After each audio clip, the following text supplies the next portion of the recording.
welcome to our Morning Throners podcast. I'm Nelson. I'm Jeff. I'm Glow. And I'm Kyle. We're the fucking Morning Throners. Welcome back to another episode of your favorite Song of Ice and Fire podcast. We're the Morning Throners. Don't forget to like, share, subscribe, tell your friends, tell your girlfriends, tell your wives. We also have a little announcement to make. We are abandoning the Twitter since none of us really use Twitter or keep the one that we have up to date at all. So anyone who actually follows that, I'm sorry, but that is abandoned. We're not using that anymore.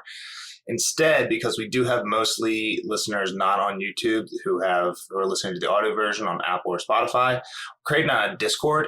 The link will be in the description of all the podcasts from now on. Feel free to join that. We'll be putting any images, so any maps I make later in this one, we'll have an image of Shatai's brothel from like an art book. Anything like that. We'll also have like any discussion channels. If you want to have any discussions, ask us questions, that kind of stuff. Leave comments if you're not on YouTube. That can all be done in the Discord. So find the link below if you're interested in that. Once you're in, I'll assign you the role and you should be able to see all the podcasts and the podcast resource stuff. So yeah, check that out. Also later we'll talk about the image of Shatai's brothel. The Discord wasn't created when we recorded this podcast. I'm putting this in post. So just know that you'll be able to find that if you're an audio listener on the Discord in the link below. We're here to talk Tyrion 3. Good chapter. Nelson always gets giddy with the Tyrion ones. I love Tyrion. Not much happens. There's like it's a political one. Yeah, I mean there's enough. There's enough kind of going on that it's kind of cool to see it's just like King's Landing and maybe the castle, just the inner workings of it all. Yeah, cool. Like I liked all the Ned chapters. I liked a lot of the Ned chapters in the first book too, and like except towards the end, like nothing's really happening in those chapters. It's just a lot of this, like a lot of the politics, who's up to what. I feel like it's even more so in this chapter because like shit's actually going down like outside of the city as well as like inside. Yeah. But like I was just saying kind of what I was saying just because I know Kyle sometimes, and not like he doesn't like it when there's not action, but he's been known to say every once in a while like, oh, there literally nothing happened.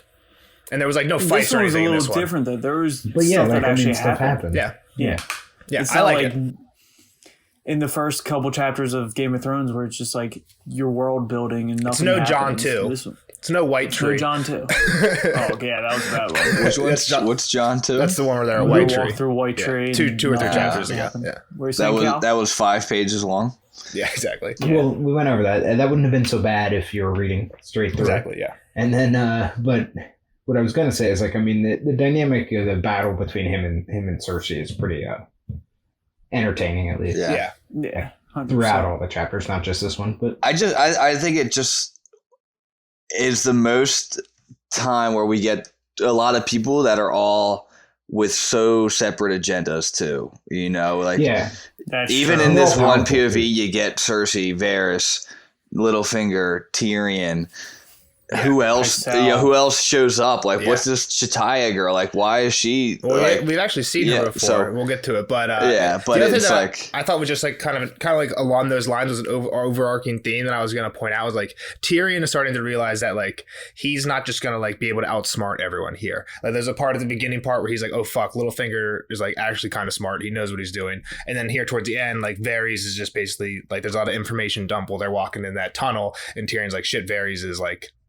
He's got shit like he knows what's going on. He's my friend or my enemy. He's got shit. He's got shit under control though. Either way, he can make shit happen. Too. Exactly. Yeah. It's funny because the person in charge, technically Cersei, he's like.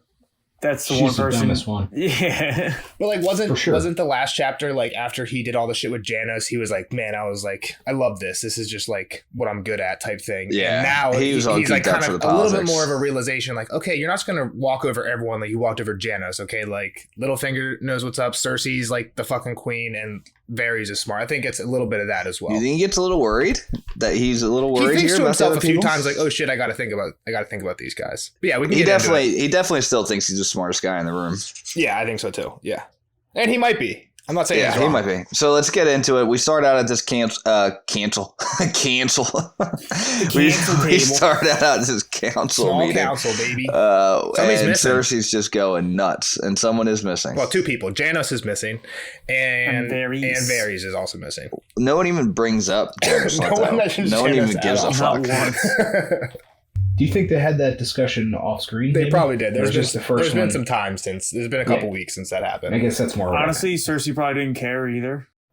That's the other thing. I think whatever, it was probably off screen, and it probably like it wasn't like nothing happened, but like I think if anything of substance happened, we probably would have heard about it in here. Didn't somebody like Janos? I thought. I guess Joffrey and Cersei. Janos was saying everyone liked him. He's like, I have friends. But I thought somebody put him like. Well, Cersei gave him that position because she betrayed. But it wasn't it Littlefinger that wanted him in the position, or no? Littlefinger paid him out at the end. Yeah, you're right. He was Tyrion was thinking to himself. I got rid of Littlefinger's guy, but now I put in Varys' guy. Exactly. So I'm surprised that Littlefinger didn't seem a little more upset about it. I guess is kind of what I was getting. Yeah. He might have just been we'll have to figure that out. I guess we won't. We don't get. I mean, I don't know what's in the later chapters, but we don't get. Yeah. There's definitely more like similar stuff where it's all these people. Littlefinger chapters. No Littlefinger chapters. So yeah, the councils. I feel like he'd be a hard one to write for sure. But he'd be very similar. Well, it would just give a lot away. I think a lot of the mystery. A lot of what we want to write to get around a lot of that. So we're at this council meeting, and it's basically all about Stannis' letter that we learned about a couple chapters ago, basically saying Joffrey is not Trueborn and he's not the heir. Stannis is, and he finally throws his hat in the Ring of Kings. Yep. And Cersei's just going nuts. Cersei's freaking out. She's having a BF. Yeah, she doesn't even care that Varys isn't there because she's more upset about what's in this letter. I mean, she doesn't realize it till they're finished. What's a BF? Bitch fit. A bitch fit. Right. White chicks. I'm about to have a BF. So yeah, everyone that's there right now is Tyrion, Pycelle, Baelish, and Cersei. And they got 2 letters. They got one from Lord Giles Rosby, and they got one from they don't say the name, but Lady Tana Stokeworth. One from House Rosby, one from House Stokeworth. Those are like the lords and ladies of those houses. Are they little lords in the Crownlands? Minor lords, exactly. Minor lords in the Crownlands, all within like a day's ride of King's Landing, or both within King's Landing. Lady Tanda, we've heard like. Again, I don't know if they say her name, but they say we got it from the Stokeworths, and we've heard that like Lady Tana Stokeworth is like a person who's been like at court, like Sansa saw her a few times in like the first one. So she's here, so she might have got that like news from her whoever's at her castle or whatever. But Maester Franken, yeah. So like but I'm just saying some of these people aren't the first time we've heard of them, and we know that they're like friendly with the crown. Some of like 2 of these people. Stannis didn't send one straight to Pycelle. I guess not, right? So, yeah. I mean, he sent 100. How many did he send? Like 117 or 111, something like that, I think is what he said in that chapter. Yeah. And Cersei, so her first thought is, we got to get rid of them all. Like, okay, how are you going to get rid of them all before they get to Tywin or Joffrey? Those are like the 2 people that she doesn't want to hear, right? Yeah. And she just doesn't want the rumor to spread. That's already out. Like, cat's out the bag. Yeah, exactly. And it's really, I think, curious to see how she's reacting in front of these people. Well, there's like some but then again, like too, right? How many acting innocent? How many of these? But by acting so innocent that she looks guilty, and they all probably know. I mean, all of them probably know, right? Oh yeah, definitely. And to like how fast it spread. Maybe not Pycelle. Yeah, I was going to say maybe not Pycelle. But and to as how fast like this shit's spreading, that's the next thing Littlefinger said. He's like, if these 2 tiny ass houses got it, everyone got this thing. Like you're not going to stop this anymore. And that's where Cersei's just making her demands. And basically Tyrion says what you said. Like you're done. Like there's no stopping it at this point. Yeah, I think the one of the cooler parts about this is the little like thought bubbles. Yeah, exactly. That Tyrion has that we read. Yeah. And then there's this part he says, as to burning letters, what's the point? The song is sung, the wine is spilled, the wench is pregnant. And this is not as dire as it may seem in truth. So I just like their analogies. Didn't like I knew you'd like that. Littlefinger made an was this Tyrion or Littlefinger? Tyrion, yeah, because I thought so too. But Littlefinger had one like that in a Ned council chamber where he's like, when they're talking about killing Dany, and he's like, I think I found the best thing to do when you're in bed with an ugly woman is just close your eyes and get it over with. Like their analogies always involve like wenches and sex or pregnant. And yeah, exactly.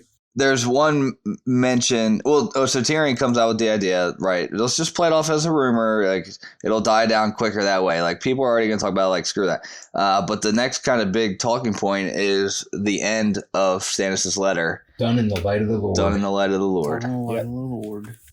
which they had a big discussion about in Stannis' chapter too. So here it is coming back. Exactly. Davos mentioned it. They were kind of like, "Are you sure we should be putting that shit in there? Nobody's going to want to read that." Yeah, that was one of the two or three truths that Davos like gave him when Stannis was like, "Tell me what you actually think." That was like, he's like, people aren't going to fucking like that. And that was, I think, probably how it ended when Stannis goes into his like, I tried the 7, I had my hawk, my hawk that wouldn't fly, and now I'm trying my new red hawk type thing. So here's a question, I guess, that we skipped over, and it's probably very insignificant, but 2 copies of the letter, words are exactly the same, written by different people. Is that the 2 mace? Well, no, it couldn't have been the 2 mace. Yeah, he probably had like an assistant. Well, even when I don't think this is what happened, but even like he told Davos, like, when you go, take knights with you because knights know how to write, so that they can copy him. So I'm sure that Pylos probably just had some people helping him at the castle because there's 100. I guess they're just kind of saying like it's coming. Like there's a lot of people that are spreading this. Exactly. Or the other thing it might be is like maybe if one of these houses was too small to actually get it, but like a bigger house nearby got it, maybe they would have copied it and then just resent it. You know what I mean? But yeah, it's I guess So it might be that too. I didn't think it was a huge point. I didn't think so either. There were some funny points in there that like in between, right quick, where Tyrion's thinking, kind of like we said earlier, that Cersei's acting. It's like funny how outrageous Cersei can act innocent for something that everyone like that what you said, that she and probably most of the people knows full well is 100% true. Only because you're guilty. Yeah. And he thinks that she could make a good mummer if like if the war doesn't go the right, or after the war's over, she could become an actor, like an actor. Yeah. If things don't go well. And there's a part where he starts saying, Cersei says like, they call me a whore, and either Tyrion says it or I think he just thinks Jamie didn't pay you. They didn't say no one's saying Jamie paid you. Yeah, it was pretty good. So Cersei now comes to the conclusion that she needs to send out a letter that anyone who talks. Well, real quick, the other thing that Kyle, to kind of go back to what Kyle said, things that they were mentioning in the last thing, like Davos had, I think, 2 major problems: the light of the Lord thing, and the other one is what? There's no proof. Stannis says there is proof. And I just don't have him. Like, but there's a bastard at Storm's End. I just don't have him. And that's what Tyrion says. He's like, this is just a claim. It's just a rumor. There's no this letter is absolutely no good if Stannis doesn't have proof. It's pretty much like what Tyrion says, to kind of like going into what Jeff said. It's right now all it is rumor because there is no truth. And even like looks at Cersei and says like, because how could there be truth when it's obviously not true? And like gives her this like smile, right? But yeah, they're like also coming to that conclusion. And then Cersei's like, all right, well, anybody who talks about incest, let's cut out their tongues because, that's fucked up. Exactly. The kingdom. Yeah. And everyone's like, no, that's stupid. Please don't do that. It's a cool quote. When you tear out a man's tongue, you are not proving him a liar. You are only telling the world that you fear what he might say. Let them whisper. They'll grow bored with the tale soon enough. Any man with a thimble of sense will see it for a clumsy attempt to justify usurping the crown. Does Stannis offer proof? How could he? When it never happened. Tyrion gave his sister the sweetest smile. So yeah, exactly what we just said. There's a quote for it. They also say like, what's up with we kind of skimmed over. We didn't finish that conversation when they're talking about the Red Priestess. They're like, what's going on with that? They say that Selyse took up with this priestess like a while ago. Yeah, I was going to mention that too. It's interesting that it's been a while It's something that I never really thought about. I never even really questioned. Like, where did she come from? Why is this a thing? It doesn't seem I just always took it for granted. Melisandre's been there for that long, though. I'm assuming that's who they're talking about. Was she there? And they were just kind of like, she was just chilling with Lady Selyse, and then Stannis was like, all right, let's give this god a try. Well, that's the thing is, I guess Stannis wasn't around most of the time, right? Like they talk about that a little bit later. He was in King's Landing for most of it. He would visit I think maybe Davos or said it, they say it here. He would visit like a handful of times a year just to do his duty in the marriage bed. And then he'd pretty much come right back. So I mean, somebody even said that in one of the so I think that was Davos, right? Yeah, that was probably the Davos one. Was he Master of Ships when he was Master of Laws or Master of Ships? One of those two. Yeah. But exactly, I mean, yeah, it's exactly what we're saying. Like she was alone on that island for most of the time. She probably had pretty free reign to do whatever she wanted. If she wanted the priestess, like is Stannis, like at first probably just didn't give a fuck and was like, all right, cool, whatever. But yeah, I just had never thought of it. Like I'd always just been like, oh, Mel's the thing. Like she's there. Cool. She just showed up recently type deal. Yeah. Or I was intrigued by that as well. How long she's actually been in Dragonstone. Yeah. And was she in Dragonstone? And Littlefinger wasn't there, so it's a little bit weirder. That Littlefinger, Stannis. I want to know why she took up the fire god. That's pretty interesting. Who? Selyse. Melisandre seems like she She's pretty good with words, good with yeah, but why would she just showed up on Dragonstone like that? It's just curious to me. People go on what do they call? I mean, without getting into missions, she went on a mission. Without getting into too philosophical of a discussion, like she did go through like a horrible trauma with it when her child was in like a near life. Like that kind of stuff makes people religious, like cling to religion. You know.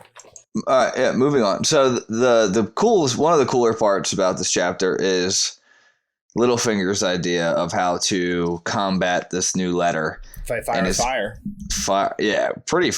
I mean, it's pretty wild because they're throwing like if you didn't know the truth, it's two pretty wild accusations here. It just makes me this type of stuff. I hate it. Has to be thrown around all the time. It's interesting when you read about it, but it just sucks when you know like we're like the victims of this all the fucking time, right? Just think about like any political ad when you just see like one smear campaign ad and the next one's a smear campaign. I'm sure there's some truth in it. Like Littlefinger says, there's a little bit of truth in every lie, but like they're literally just like making shit up about each other and like you know what I mean? Like it's more about just like devaluing the other person.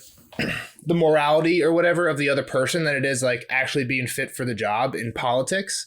Which I'm not saying morality shouldn't take. Unfortunately, those assholes are the ones that seek those positions. I think it's also true that like it works. When that shit works, you have to do it or else you lose. No one's won a campaign without doing it, and that's not what I'm saying. But it's like what we were talking about with like the Rob and Tywin thing for the war. Like when you're willing to do dirty tactics, you have a huge advantage that other people don't have because that shit works, right? That's why people do them. But yeah, there's. But let's just get back into the Game of Thrones world. Chapter, yeah. It's just so easy to spread a rumor in this time. Like there's no. I think it's easier now. There's no proof. Littlefinger makes its fake Twitter account and tweets us out. Boom. Sure. Like they don't have Twitter or anything like that, but it's enough to just send a letter and then people will start talking about it, which is real life. I mean, it's just so easy to spread rumors with no. They don't have much else. Well, that's not how they plan to spread this, though. Sure, whatever. They're going to spread it by word of mouth, but either way, word of mouth or a letter. There's nothing in these times to prove it. There's no video. There's no photographs. There's no nothing. No DNA so testing. People are just going to talk about it, and there's no way you can prove it wrong, which is the craziest part. And that's the thing is when someone is offering claims without proof, then your claims without proof are just as valid. If Stannis would have had proof, then they can't really do this, right? Because they don't have proof of their own. But when Stannis doesn't have proof, then they don't need proof. It's kind of how it works. I guess kind of theorizing here, but like what even would his proof have been? Like, what could he possibly have as proof? It's basically what Varys says at the end of the chapter, right? Like, with everyone has black hair. Yeah, exactly. That's the only proof. Yeah, but I mean, even then, it could be a coincidence. Stannis probably knows that, so Stannis has that proof. But like, if that's all the proof there is, then what other proof could he have? Well, I mean, that's the proof that he says he has. That's his proof that he tells Davos he has. But yeah, like, you can't do a DNA test. This isn't freaking Jerry Springer. That's what I'm saying. There's literally no proof that he could have had. So let's get into Littlefinger's plan. Well, they throw around a few ideas, right? Yeah, I only wrote down the actual one. Well, it's the same rumor. It's just a different person, right? Yeah. Do you have the quote? Do you want to read it, Jeff? A tale of somewhat the same nature, perhaps, but more easily believed. Lord Stannis has spent most of his marriage apart from his wife. Not that I fought him. I'd do the same were I married to Lady Sleeves. Nonetheless, if we put it about that her daughter is baseborn and Stannis a cuckold, well, the small folk are always eager to believe the worst of their lords, particularly those as stern, sour, and prickly proud as Stannis Baratheon. Yeah. So cuckold, people say nowadays, is just like a dude who likes to watch his wife get fucked. But that's not what a cuckold is, right? No, I thought cuckold is someone who gets cheated on. No, you got cucked. I think the definition of a cuckold is someone who raises another man's child unknowingly. That's the Google definition of cuckold. I'm pretty sure it's close to that. Nelson has spit out these Google definitions before, and he's been wrong. Yeah, that's true. Kyle, can you check I didn't actually fact check this one. I've heard this been talked about on a different podcast.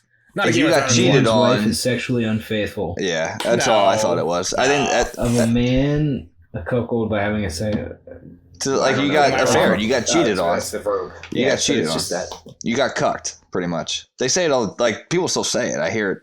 I've heard that. It's not it. I've heard. Yeah. Maybe back in 1750s. I could have sworn it was something that dealt with kids. Well, I mean, if you are raising someone, derives from the word the cuckoo bird, alluding to its habit of laying eggs in other birds' nests. The association is common medieval folklore, literature, iconography. I'm sorry. Good. And it first appears in, I don't know, I'm just reading Wikipedia Well, at this point. like, say if you unknowingly are raised, not like a stepfather type of thing. If you are unknowingly raising the kid, then you did get cheated on. You did get cheated on. You got cucked. Sure. Yeah, I guess we're saying the same thing. But like, I guess I don't think it has to have a child at all. Yeah, I guess there you go. You don't need there's no child that's needed. I guess it's like the square and the rectangle thing. Yeah, but in this case, it is a child. Like, I guess it works both in the like. Stannis is both in this case. Whatever I'm saying. I think what's funny here is that everybody hates Stannis, but they hate his wife more. They're like, yeah, I don't blame him for staying away from her. Yeah, but it would take a fool. Yeah, she like wasn't in their definition. Like, no one's mentioned her as being like very pretty, right? Like, well, they say she has big ears. Like she has like the Florent ears, I think, right? Yeah, yeah. And her daughter isn't very pretty, from what they were saying. Yeah, well, she has a huge face deformity. Well, even that, yeah, you're right. She had like a square jaw. And you're right. Yeah, you're right. So Tyrion suggests that Sir Axel Florent, her uncle, who's been in the castle basically the whole time. I guess he's the Dragonstone Castleton, or let's use him because it said that. Sure, did they say the daughter's name? Do we know the daughter's name? I didn't know. We saw her in the we saw her in the Crescent chapter. That she has the same ears as the uncle, right? That's like kind of But the mom does too. That's just kind of. I was gonna say that's kind of stupid to use a family member and say, "Well, she looks like him." This is funny. This is funny. Well, as soon as they suggest this, Cersei jumps to what? Oh, Jeff said Axel, but that's not the first suggestion. The first suggestion is Cersei suggesting brother, sister, incest, like. You know what I mean? She like just likes that shit. You go back to what you know. So like Cersei's when Littlefinger's literally like, let's fight fire with fire. Cersei's literally like is so narrow-minded. She's like, we're gonna say the exact same rumor. You know what I mean? Like exactly. It's like, come on, Cersei, think outside the box a little bit here. So Tyrion goes to Axel. I didn't even pick up on that. Yeah. So funny. I think that might be why Tyrion jumped to Axel, because they were kind of already on the incest. Yeah. Who else? Besides your brother. It's an obvious choice. Yeah. So I think Tyrion's kind of trying to stick with adultery and incest, which is why they land on Axel, and because it's also just makes more sense. And this is where Tyrion, like I was saying earlier, he's like, oh fuck, Littlefinger, this is actually a good plan. Like, I'm gonna have to keep an eye on Littlefinger. He knows what's going on. He's playing the game a little bit too good. Yeah. And Littlefinger tells a joke that he heard one time. Yeah, it's fucked up. It is fucked up. It's out of nowhere, and there's no reason for it in the chapter. But it's kind of. They're talking about the ears. Well, that's not what they're talking about. They're like, the joke's definitely about her like grayscale. I thought. Because dude, that's awful. Ugly, grayscale, and ears. I thought. I guess all of them. Yeah, maybe all three. Yeah. Oh, they do say her name here, Shireen's father. The joke is they're saying that some Stannis or Littlefinger says that he heard from like a sailor that. Stannis must love his daughter so much because he decorated Dragonstone with like 100 statues of her, referring to like the gargoyles all over the place. It's so fucked up. She's like a 11-year-old girl or whatever, but yikes. Yeah. So then we get another little quote here. I actually have this one. It's a little bit longer, Jeff. You want to read this one? Sir Axel might serve for Shireen's father, but in my experience, the more bizarre and shocking a tale, the more apt it is to be repeated. Stannis keeps an especially grotesque fool, a lackwit with a tattooed face. Grandmeister Pycelle gaped at him, aghast. Surely you do not mean to suggest that Lady Selyse would bring a fool into her bed? You'd have to be a fool to won the bed Selyse Florent, said Littlefinger. Doubtless, Patchface reminded her of Stannis, and the best lies contained within them nuggets of truth, enough to give a listener pause. As it happens, this fool is utterly devoted to the girl and follows her everywhere. They even look somewhat alike. Shireen has a mottled half-frozen face as well. Pycelle was lost. But that is from the grayscale that nearly killed her as a babe, poor thing. I like my tale better, said Littlefinger. And so will the small folk. Most of them believe that if a woman eats rabbit while pregnant, her child will be born with long floppy ears. That's good. So Cersei likes the plan, basically.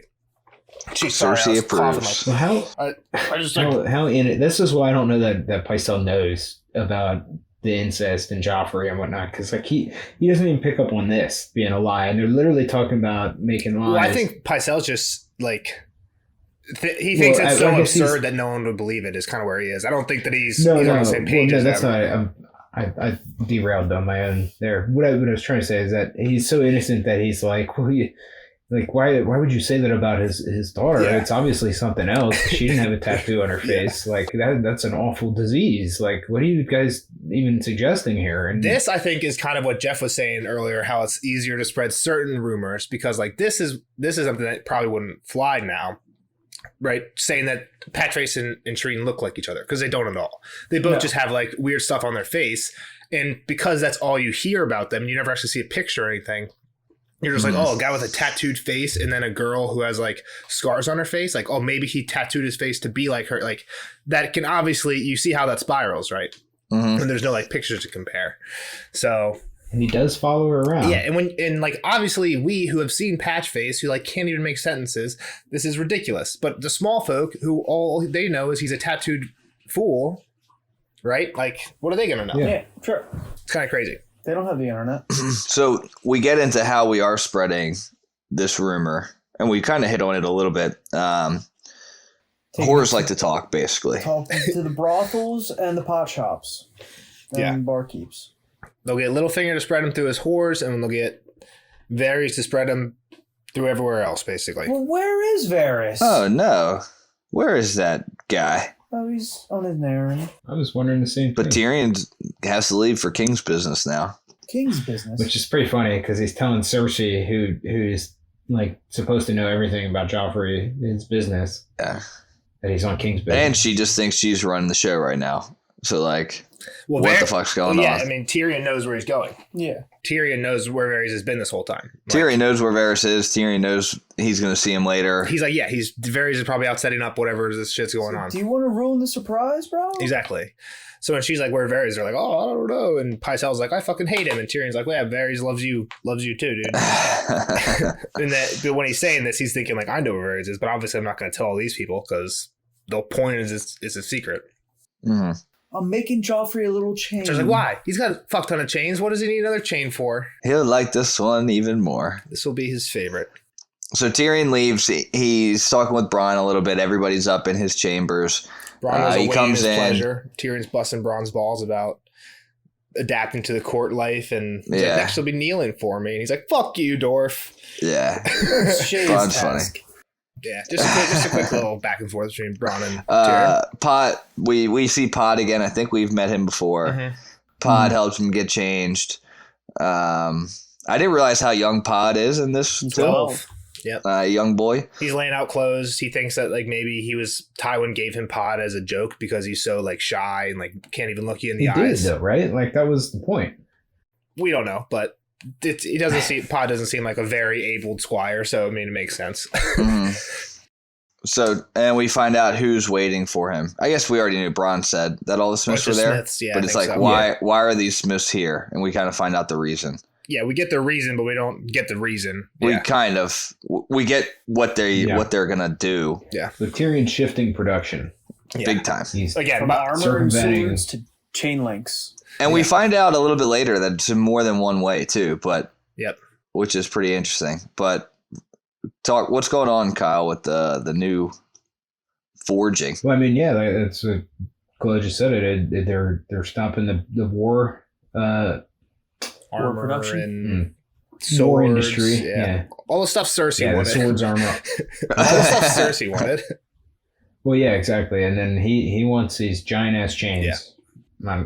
He's got like 3 links, and he needs thousands more. Yeah, he wants everyone working on him.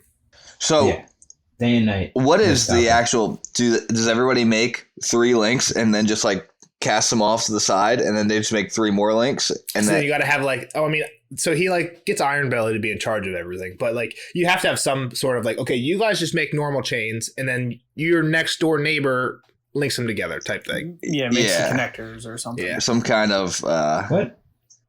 Like making a chain, you can't just like. If I'm making a chain myself, I would just keep adding on to the end, right? But like if you why wouldn't they do that? Because there's going to be like 50 different smithies working on it, so you can't all have this end at the same time. There's got to be a connector. Someone's got to be the connector. Mean, like that, like if you got 50 different smithies, you need 50 connectors. That wouldn't be that big a deal. Well, when he dumps all these chains out, right? Everyone makes one link, and now you have a bunch of chains that aren't connected to each other. What good is that? I don't think that's what he wants. You wants. wouldn't just make one link. Yeah, you make 2, and then everyone has 2 links that aren't connected. They're making thousands of them. He says he wants 1,000, right? I forget That's how what he says. Okay.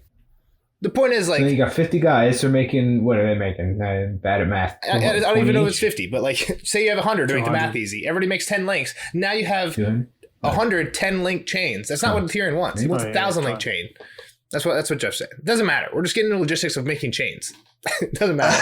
Tyrion wants a big chain. Tyrion wants a big chain. Kyle, any idea? I thought about this all day. I have no fucking clue. I mean, is he chaining up the wall? Like, that doesn't make sense. Put it out in the ocean, like stop the boats from coming in or something like that. Like, I don't really know. Just a big fucking chain Tyrion's got plans for.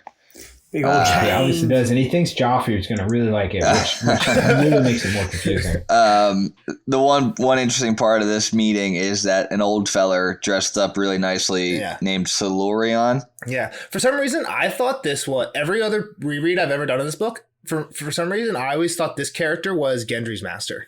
I don't remember what his name was. Tobamat. He's like, I'm the fancy armor. I make stuff for Thoros and for these people. I'm like, I don't do that. I thought, well, you would think every smith that kind of thinks they're the best would preach the same thing. I make the best armor. I make the sharpest swords. A circle. I don't make no big ass circles for you. Which is basically what this guy says. He's like, this is not my work. Give this to Gendry. I'll make a cool fancy, like the guy who can't make anything. Give it to like common smiths and apprentices.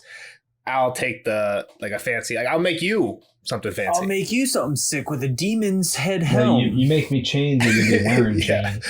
So he's like, I'll make you a demon's helm. Yeah, a demon's helm. Exactly. It's like, What's that saying? Exactly. Like Jamie wears like a lion and Stannis wears the horns or whatever. I got a demon. What the fuck? Bag.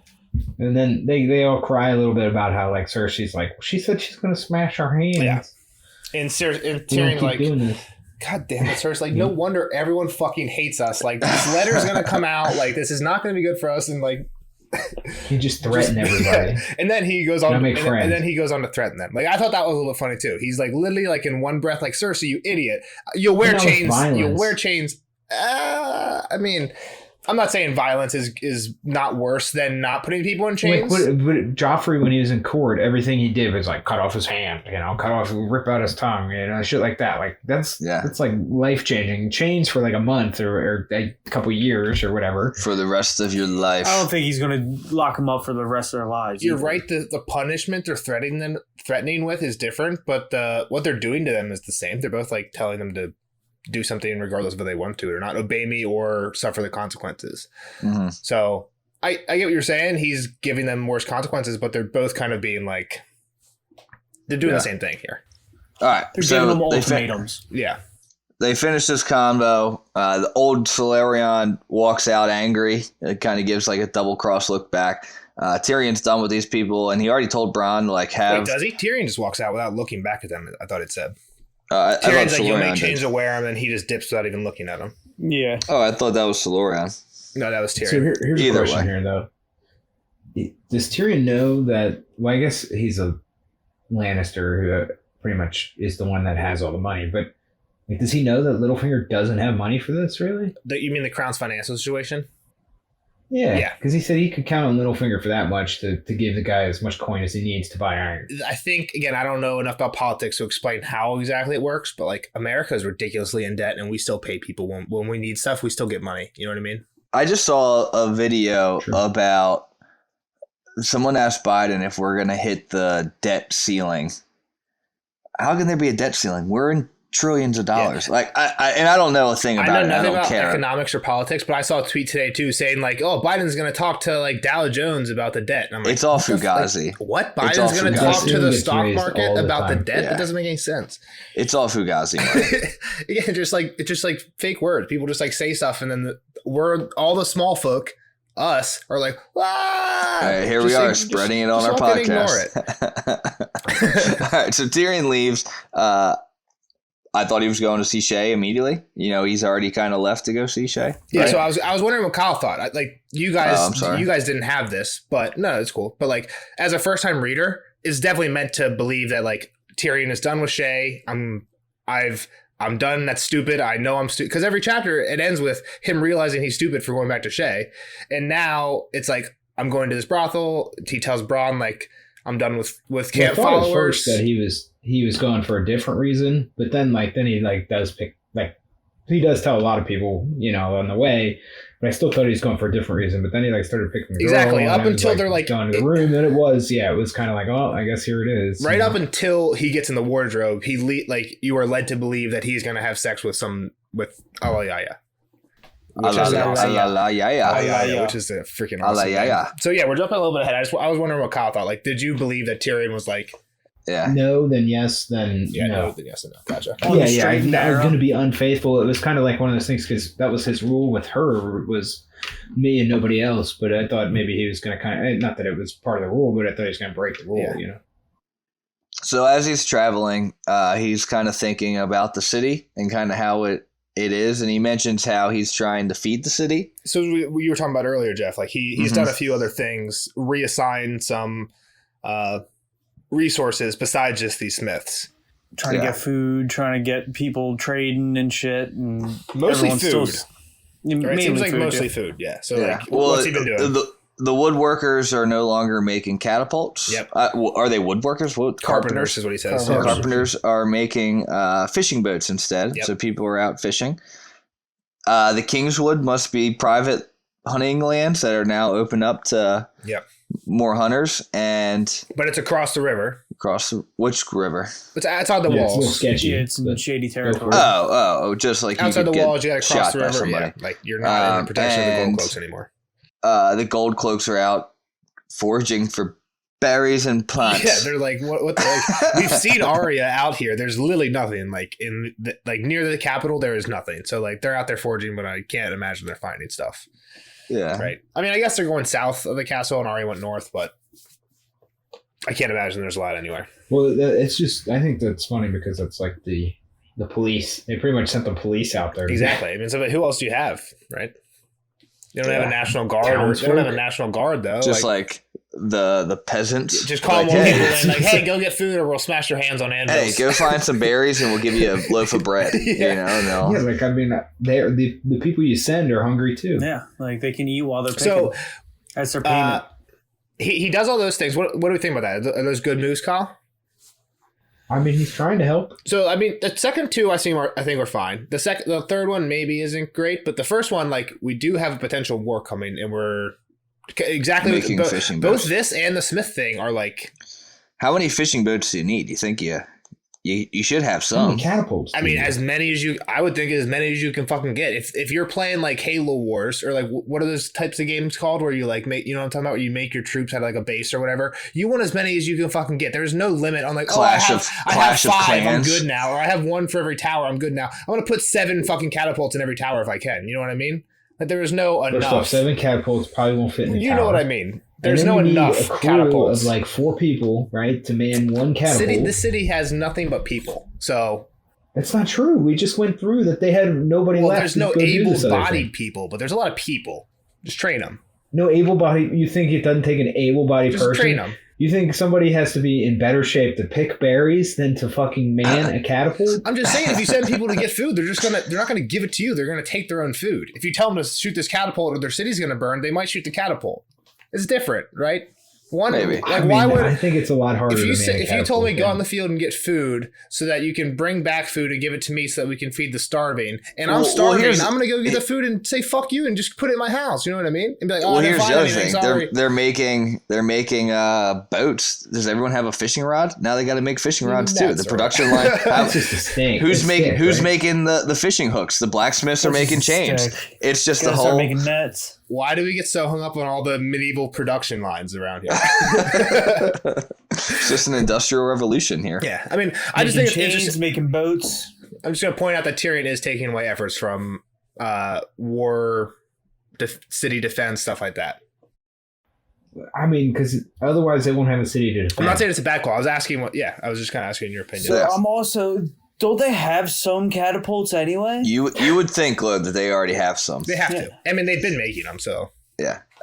So the next kind of thought process. And they got all that alchemist fire or whatever, too. I was wondering if they talked about that or yet. This is the third tier. When did they talk about that? He meets with the pyromancer, right? But when? The first Tyrion chapter? I guess the first Tyrion chapter? Right after he shows up? Because the first one, he's showing up. The second one, he gets rid of Janos, and this is 3. They said that they made enough of that fire that would like burn the city like 6 times. I was gonna say that earlier, but I was like, this is the 3rd Tyrion chapter. They couldn't have talked about that yet, but I thought we did. Okay, cool. Yeah. So I mean, this is another thing that I was gonna mention, that when he's doing the opposite of what Cersei. Again, that's kind of the same thing Cersei said, but didn't he tell him like, you're working for me now, not Cersei anymore? But they're doing the same thing. Said. Yeah, but they're doing the same thing. Everything she wants you to do, let me know, or something like that. Yeah. So the next kind of thought process on this hour-long trip. Yeah. I mean, shit. He's wondering how Renly's going to react to the letter. Well, for a couple different reasons, I guess. Well, he says Cersei was freaking out about the wrong thing. The problem here isn't any accusation about incest, because there's no proof of that. It's the claiming of another king. Now we got another king, number 4, right? Now we got Joffrey, Robb, Renly, Stannis, and he's like, what's going to happen here? Stannis and Renly can't both be king. To me, I don't know. I don't know why that is like super dangerous. Like, I feel like everyone kind of assumed he was going to be king already. At this point, it's just another guy, you know? But it's another two family, like, how does it's another threat, I guess it's kind of what Stannis has been worried about, is that Renly's already taken his, like, the people, like the splitting up of more kingdoms, of the 7 kingdoms. Yeah. If anything, you're like, if you're Tyrion, you almost think it's like the third party, right? They're just taking votes away or taking people away from Renly, so that you have one or 2 third party things and to like fight. All right, they're gonna fight each other, weaken each other, and then we can fight them after. Exactly. Type of thing. Like I said, even worst case, instead of fighting one big army, now you fight like half the size army, or right, because you're not fighting the whole thing together. I was just gonna say, I mean, like, I guess it would take a lot of timing or whatever, but they both attacked at the same time from different directions, but. Like I said, that's a lot of timing, but I guess if like Renly is hitting from the bottom and Stannis just like accidentally shows up like a month later or whatever while they're sieging them. So if it happened accidentally, third party in Warzone, dude, it's the worst feeling ever. If it happened accidentally, that would definitely be bad. But like, I think what Tyrion said, I think maybe what Tyrion's thinking here is like, would they do that? Like, because the only way they would do that probably not gonna, is if they could both share it, which they can't. So I think that's probably what he's thinking of. But yeah. So he arrives at Chataya's brothel. One thing really quick, Tyrion mentions it later, so I'm going to bring it up. He plays a little game with himself for the rest of the ride. Can he figure out who is the spy? Can he figure out who the spy is? And he comes to the conclusion. People who's the best at hiding it. Do you guys seen the movie The Departed, right? Yeah. Yeah. They're standing outside the bar and the 2 gangsters are like, oh, they're playing this game. They're like, oh, who's a cop? And they're like, oh, no, the people who don't look like cops are cops. Yeah, exactly. They're like, is she a cop? Definitely a cop. Definitely a cop. I didn't think about that, but yeah, it's exactly this. So, I mean, we hear what Tyrion has a conclusion here, but what he tells Varys later is slightly different. Here, he says what you guys said, but later he tells Varys, oh, there was nobody. I'm pretty sure there was nobody following me. And Varys is like, yeah, you're wrong on that. Like, I already know that one of my spies was at least following you. But yeah, but that means they're doing a good job if they weren't. I'm glad to hear they weren't seen. Yeah, but so there was a quote as we get to Chataya's, and I think it's between Bronn and Tyrion. I have a little quote between them when they first roll up, and Bronn's like, a brothel. A brothel. This is what we talked about. Yeah. What do you do here? And he's like, what do you usually do at a brothel? And this is where he's like, Shay's not enough. And he's like, well, there's a camp follower, but I'm not in a camp anymore. And he's obviously like trying to get like, Tyrion wants no one to know about Shay. Like even Bronn, who like got Shay, like brought him Shay. He wants Bronn to now think, okay, Shay's not here. I'm done with Shay. She's gone. Like this is all about like, I'm thinking it's all about protecting Shay type thing. Like if anyone knows about her, she's in danger. Also, when they first saw each other, he says, fuck you, dwarf. That's Shay's job. Like he's Tyrion did say that's Shay's job. That's a good point. I didn't even think about that. Not very well. And really the part of the quote that I was really going to mention was little men have big appetites. I'm told the girls here are fit for a king, and they start talking about Joffrey. Yep. Like, is the king old enough for this? And he's like, no, not Joffrey, Robert. Yeah. Which then kind of makes you think of the last time we visited a brothel because of Robert. It was for. So I think like there's enough context clues in this chapter to 100% say it was this one. Ned came and saw a babe that we heard about in the last Tyrion chapter died. That smashed. And then when Tyrion asks Varys like, can we trust her? He's like, I don't really trust anybody, but she has you to thank for getting rid of Alardim. So why would she? Why would this random brothel keeper not like Alardim unless like he came in here and killed one of her whores and the whore's baby, right? So like this is definitely that same brothel, the one that Ned came to, the one where Robert's bastard was, the one where Alardim killed that baby. Like this is where everything went down. And you're right, Shatai has even been mentioned by name before in that last in that Ned chapter where Ned goes. And there's a cool in my calendar. My Song of Ice and Fire calendar this month, there's a cool image of a Shatai's brothel that I'll put in the podcast on YouTube if anyone wants to look at it. She's a tall lady. Is that Shatai and her sister Shatai and Alalaya, and then there's like a bunch of other patrons. But yeah, it's a cool looks bad, dude. I mean, they both look pretty fucking bad, right? I can't really see. Well, smoke shows. So Tyrion tells everyone, like, all right, go enjoy yourself, but keep one guy here just so he can find you all when I'm ready to leave, type of thing. Like, and you're probably gonna want to hit up other establishments. This one might be a little bit above your guys' pay grade. Too pricey for you. He's guys. Like, I know what you guys get paid. I pay you, and you guys can't afford this place. But the Black Ears are standing there like, holy shit, this is the best job we've ever got. Like, we're literally paid to. They are like smiling. They woke up this morning thinking they were getting on escort duty and they're gonna be standing out in the hot sun all day. And Tyrion's like, nah, I gotta have some fun. The Black Ears were all grins. Exactly. Yeah. So yeah, kind of to what Jeff was saying earlier too. Tyrion gets this thought about like, oh, Joffrey, he's like maybe getting to that age, like same age I was pretty much. Yeah. When he thinks about it a little bit later too, like what Kyle's saying, like that might help. That might help some of the Joffrey problems that we're gotten. So that comes up a little bit later, which I learned to just more on the point of him thinking about it, he thinks about his first one, right? And the first one is later, once he gets inside the brothel, I think. We'll wait then. So him and Shatai have a little bit of back and forth. He's kind of like, all right, show me your girls. And well, before that, there's this weird like name thing. She's like, oh, I'm Shatai, what's your name? He's like, oh, let's avoid names, as if like she doesn't know who he is. He's a fucking dwarf. Like, well, she calls him the king too. Exactly, because you don't need to know his name to know who he is. He's the fucking dwarf in King's Landing who's dressed nice. Yeah, but I think what he's trying dressed to say in Lannister like, gear too. Just don't get used to talk. 100%. Don't get used to talking about this type of thing. Yeah, but like he also just walked through the front door, right? So like, it's. But it's his reputation. His reputation is to go to brothels and drink wine. Exactly. Exactly. He's pretty much trying to say though, like, I don't come here all the time, or I'm not about to come here all the time. That's what I don't understand. That's what I don't understand though, because it seems like that's what he wants people to think. Like Tyrion wants everyone who might be spying on him to think that he's coming to this brothel and actually using it, right? Whoever made this tunnel previously did not want to know that. They just didn't want to be seen visiting whores at all, is basically what Varys says. So this was used to sneak in. Tyrion is not doing that. He's walking in the front door wanting everyone to think he's in here while he's actually not. So it's like... And he probably wants his dad, more or less, right? Exactly. Anyone. 100%. Yeah, his dad. His dad's the one who said dad's the one that threatened him for, like, don't bring that girl, but... Exactly. So like, you would think he would be like, yeah, Shatai, go up to the fucking rooftops and shout that I'm here. You know what I mean? Like, shout that I don't have that camp follower with me. But there is obviously, like... play coy about it. 100%. Yeah. That was the one thing in this chapter that I didn't quite understand, because, like, he's obviously trying to be seen. Not trying to, but he's not hiding. He doesn't mind being seen here. We got taken in the giant litter. Like, exactly. You know, like he wasn't trying to be sneaky. He was very conspicuous. Yeah. So he's like, oh, like show me your girls, and she's like, oh, they're really skilled. She starts talking about her daughter, who is also from the Summer Isles. One just like interesting quote that Shatai says is that she was born in King's Landing. She was born in King's Landing, but did George R. R. Martin invent the boob luge here? He said when Tyrion walks in his room, there's a drunken Tyrosh with a purple beard who bounced a buxom young wench on his knee. He took her boobies out. This is my paraphrasing. I'm sorry, I don't have the actual quote. He took her boobies out and was boob luging off her.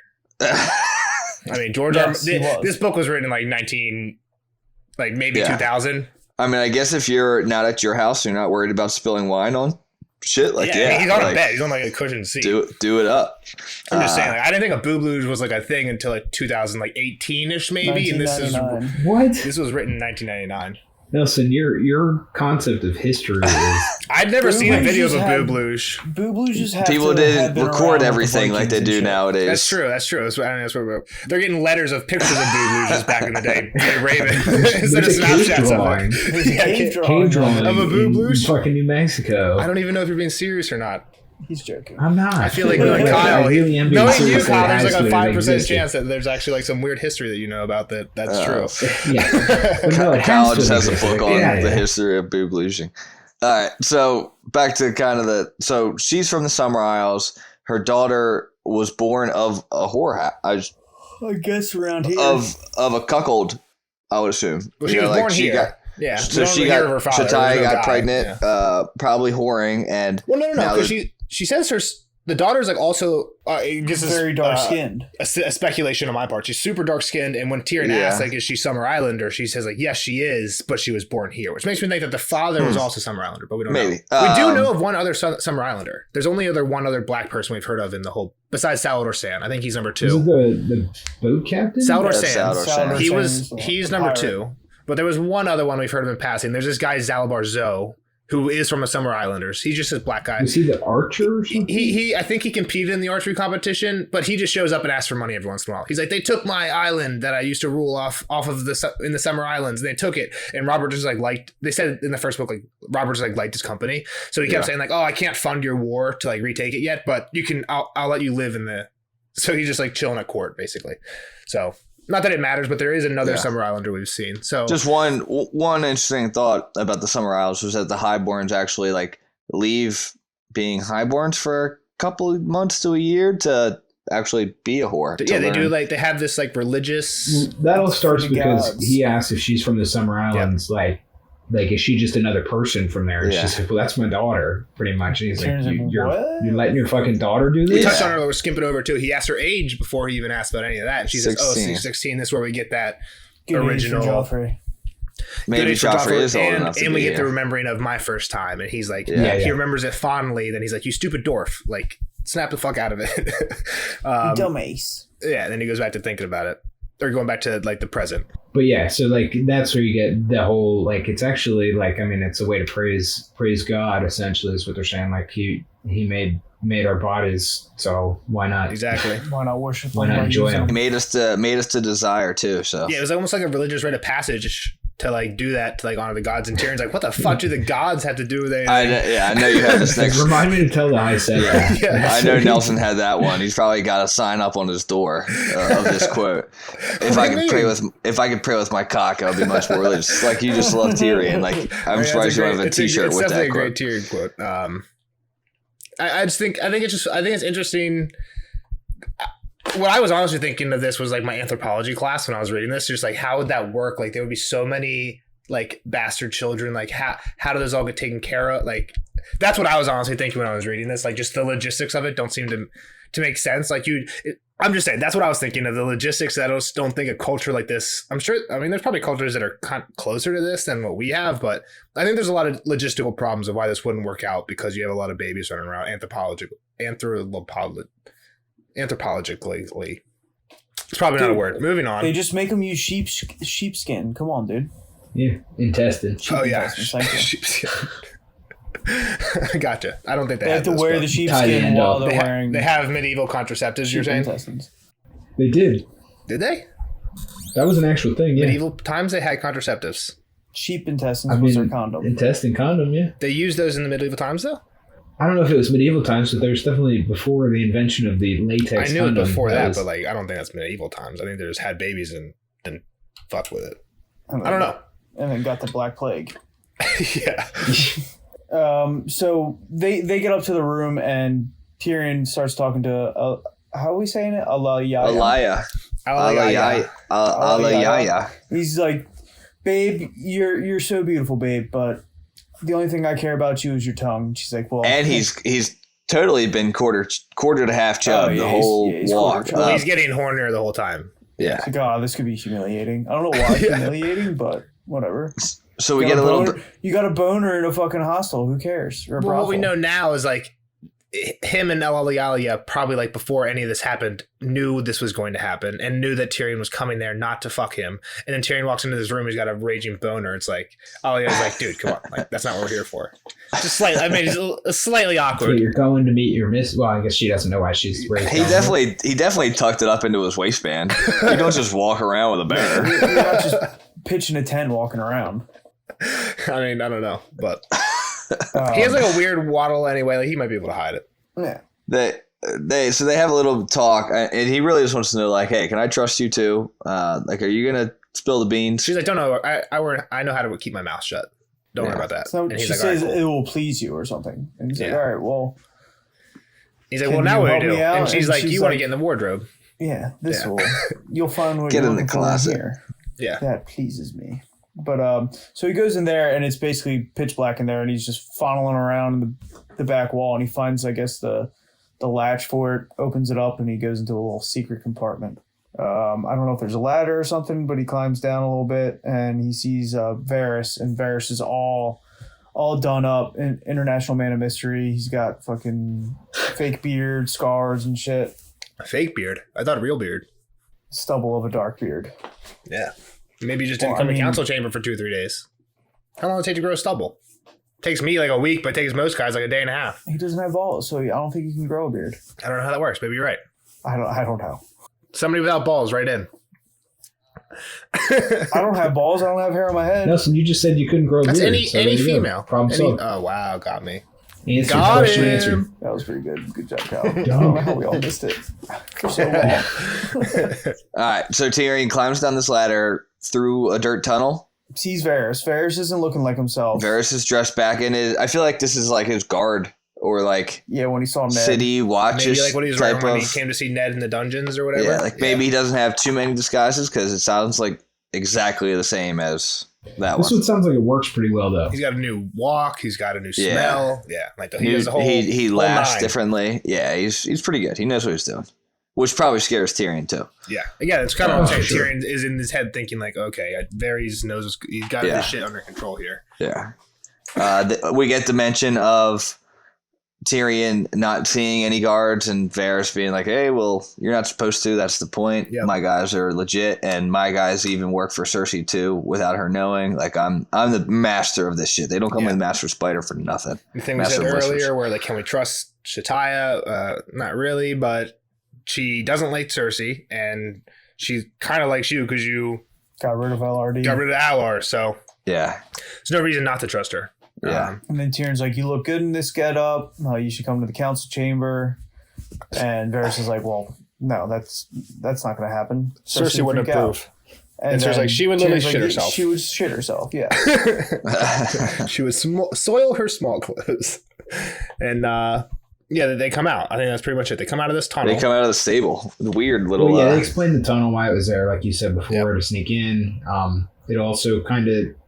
very like hints that this isn't the only one, obviously. Like, I mean, I think we kind of already knew that, but it's like little birds fly through many dark tunnel. When he says, like, don't worry, Shataya hasn't told many people, not many people know about this, even though it's been a thing for like, a little bit. Know about it. Yeah.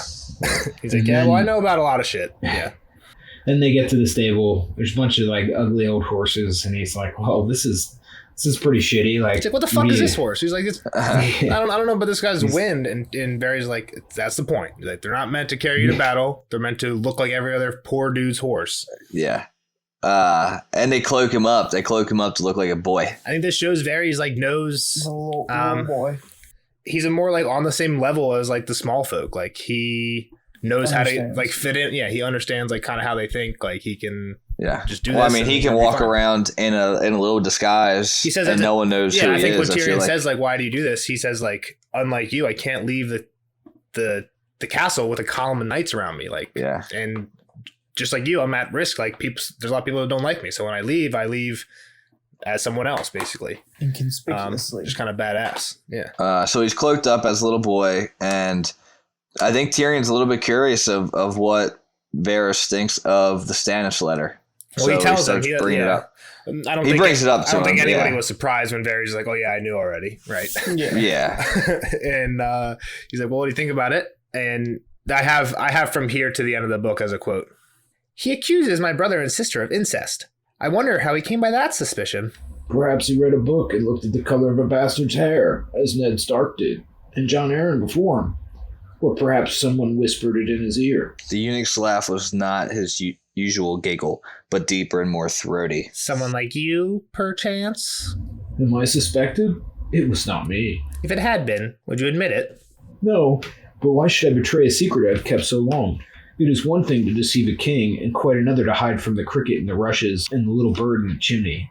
Besides, the bastards were there for all to see. Robert's bastards? What of them? He fathered 8, to the best of my knowing. Varys said as he wrestled with the saddle. Their mothers were copper and honey, chestnut and butter, yet the babes were all black as ravens, and as ill-omened it would seem. So when Joffrey, Myrcella, and Tommen slid out between your sister's thighs, each as golden as the sun, the truth was not hard to glimpse. Tyrion shook his head. She had borne only one child from her husband. It would have been enough to disarm suspicion. But then she would not have been Cersei. If you were not this whisperer, who was? Some traitor, doubtless. Varys tightened the cinch. Littlefinger? I name no name. Tyrion let the eunuch help him mount. Lord Varys. He said from the saddle. Sometimes I feel as though you are the best friend I have in King's Landing, and sometimes I feel you are my worst enemy. How odd. I think quite the same of you. Kyle, what do you think? Dun, dun. Well, first off, that's a little mutual respect, I think, at the end there. Yeah. Mutual action. Which is, it's good, but at the same time, like, is that Varys just playing him, too? Like, I mean, you go back to that whole thing, because these guys are obviously all playing a big game. I was going to say, yeah. I did want to say that I don't know that I agree with Tyrion. That's like, man, if only she had one black-haired kid, nobody would suspect anything. I think that would probably make it even more obvious. Well, like the one black-haired kid would be the king. Most likely, it would be the first one. Yeah, maybe. But that's not what she really wanted, though. I don't think. I think Kyle's right. Like I was thinking about this too. Like, I feel like as they grew too, like if they grew into their fathers, it would become way more noticeable. Just like just personality wise. Well, not even just like personality wise. Like when the personality is nature versus nurture. Who knows how you're going to be? You know, it's not all that way, right? I don't know. I mean, I don't know how that works. Yeah, I don't know. Like identical twins separated at birth, like have ridiculous similarities, even if they were raised by completely different adoptive parents. Ridiculous. When it's not true with is that true? That is 100% true. It's not true with fraternal twins. It's they ridiculously true. Like way back when, it was all right to like do weird studies like this. I don't know if they probably are still doing it, but they would like separate orphan twins on purpose. Most of those that they do now are longitudinal, where they'll find a case where that happened after the fact accidentally, like a mother who had twins and had to put them up for adoption. They'll after they reunite, like they'll look and see like, oh, what happened? Do you have similarities? And they find that if they're identical, meaning they have the same DNA, there's ridiculous similarities. If there's fraternal, it's almost like they're two random kids. Yeah, but like I know twins and they were raised together and they're totally different to me. I guess it's because I guess I'm fighting against my own argument here because a child and father are less related than fraternal twins are. And fraternal twins don't have as many similarities as identical. You have to have basically the exact same DNA as someone to be very similar to them. And that's not what father and son are. So I guess I'm wrong here. Yeah, you're wrong. Get out of here, Nels. Aren't you and Jared exactly the same? What do you mean? No. Because I get 50 of my dad's genes and 50 of my mom's genes. But he doesn't get the same 50 of each of their genes. Okay. Like we could be 0%. You were being serious. I thought you were making fun of him. Oh, well, so there's a possibility where 0%. The weird thing about me in biology is that in high school, my teacher had a stroke, so I never actually learned. I never actually learned high school biology. No, so. I think what I just said is right either. Thing but is, like, I never learned it. Well, I'm sure someone. I don't think what I said is either. But when you just like, I just think about stuff on really simple terms, and like that's just how it has to work. Is like when I think about it, right? Like I have to have half of them, half of that, and then Jared, I guess, could have got the exact same thing. But the thing is, that makes me think that two brothers could be like identical twins, even though they weren't born as twins. Just they could be like like DNA. Just DNA. Couldn't there be a chance? There's a chance. There's got to be a chance. There's always a chance. It's probably extreme. Kyle's saying no. Extremely. I don't know how many. Like I said, how many millions of strands? Like I said, I never learned high school biology. But I think that's why some brothers seem really similar and some don't. Is because like some of them just have way more of that crossover than other brothers do. Whatever. Yeah. All right, Kyle, what's going on here? What do you mean what's going on here? We've been talking about a few things. I think how we were talking about a lot of good stuff. But the other thing that we're talking about here is like, how does this like incest start spreading? Was there anything that they were talking about in this quote, right? Like, how the fuck does Stannis know about this? And also, what I thought was very interesting, Tyrion is like not on par with the like kid thing, right? Like he's like, what do you mean Robert's bastards? Like Tyrion like wasn't following that train of thought. Eight of these other kids, but he knew about the incest. Well, and how about just like Varys? Varys? Know about Robert's bastards though? I'm just saying, It's how his does he own know the incest family. without knowing Robert? So he walked in on him? Oh, he probably just like heard him fucking in like the bedroom next to his. So then does Tywin know? And then Didn't they Cersei's trying do to keep that Tywin in- from not knowing. They were doing that. well, in Tywin's Winterfell. been hand of the king. Like, Yeah, they were doing it in the how Brad saw long them. was Tywin away from Castle Rock? Like they're saying Stannis was when he was hand of the king and whatnot. Like while they were growing up, was he actually really around? Right. There was probably a lot of time where he wasn't. So where he was the King's Landing. they're running around Castle Rock just banging each other and For the record, I think Tywin does know. I think he's just suppressing it or repressing it. I like how some of these times I ask questions and like I get like genuinely like Jeff and Glow just don't like. I'm asking it to Kyle because I know the answer, and Jeff and Glow are just like are giving me genuine answers because they don't. They just forgot it and like don't. I That like it. happens I like like not. it. That's like 90% of the time. Just so you know, like now that we're at a Game of Thrones, like 90% of those questions, Jeff is just like has absolutely no idea what the fuck happened next. Oh, dude, I totally forget what happens next. dude, I don't know half the names coming up. I'm jealous. I wish that was me because then when it happens, you'll be like, oh shit, that's awesome. You know what I mean? But What I said was, I bet Tywin knows. He's just kind of like repressing it or pretending it's not I happening. think it's a good bet. What else was there? Who told the people, like who told Stannis?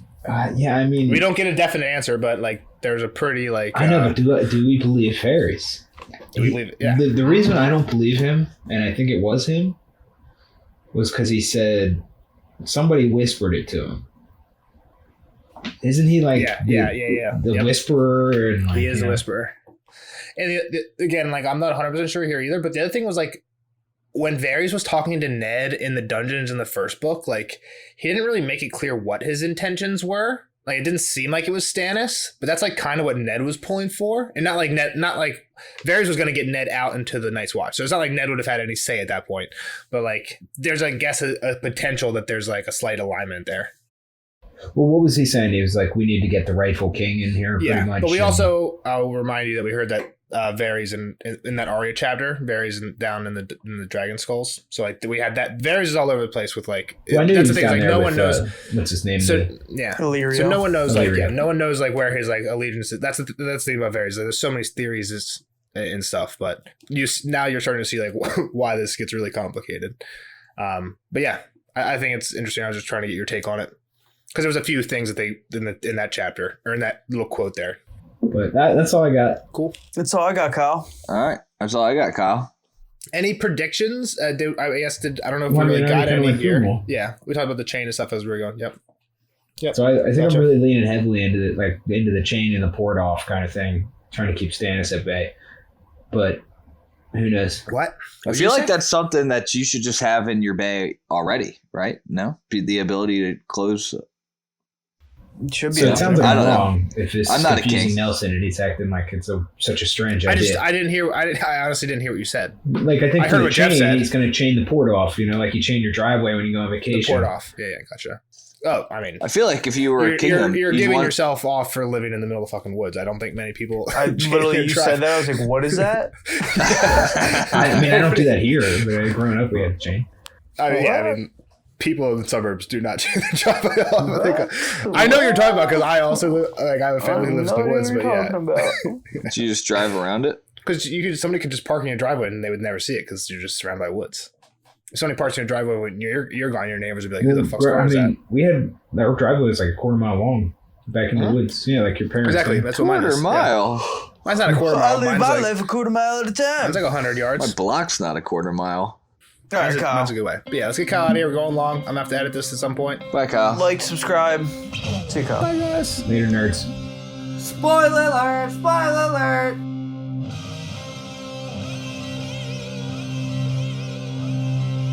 Spoiler alert! Spoiler alert! See you later, Kyle. It was great hanging out, bud. We'll see you on the next show Bye, for Kyle. Brand 2. Yeah, Brand 2. And now, on to the spoiler section of Tyrion 3. Boys, what are your hot takes for this sode? Jeff's got a lot. I do have 3 notes. I got a few. Ooh, I got 1.5. First one's short. I'm gonna go first because it's short, and I'm I'm stealing going it. first. It's short, and I have no idea what it relates to. But Okay. when they say, there's a part where they say like, the small folk believe that if a woman eats rabbit when she's pregnant, that her baby will be born with big floppy ears. Remember that quote? Okay. Yeah, I remember that quote. when I read that, I was like, what the fuck? Just because Danny fought in Dance of Dragons, they say floppy ears like 20 times in Dance of Dragons, but only Danny. What? Because Why? when she takes over Marine, she's talking to the Green Grace, who's like the head of like kind of like the religious people at their cultural center. And Danny wants to ban the Tokar. And the Green Grace says, no, you have to wear the Tokar. Like, no one will love you if you... It's like if you came in here and tried to wear Dothraki rags in Westeros, like they would think you were a savage. You have to come in here and like if you want to rule, you have to conform to the people. She's like, and she said, and Danny says like, oh, if I want to be the queen, or the Green Grace might even say it. She's like, if you want to be the queen of the rabbits, you have to don your floppy ears. So then every single time Danny goes to whole council, like if she's with Barristan, she says she feels like she has floppy ears. She's like, sorry, Barristan, I got to go don my floppy ears. Or it's like, why'd you do this? She's like, I was wearing my floppy ears. It means like she was acting on behalf of Marine is kind of what that becomes to mean.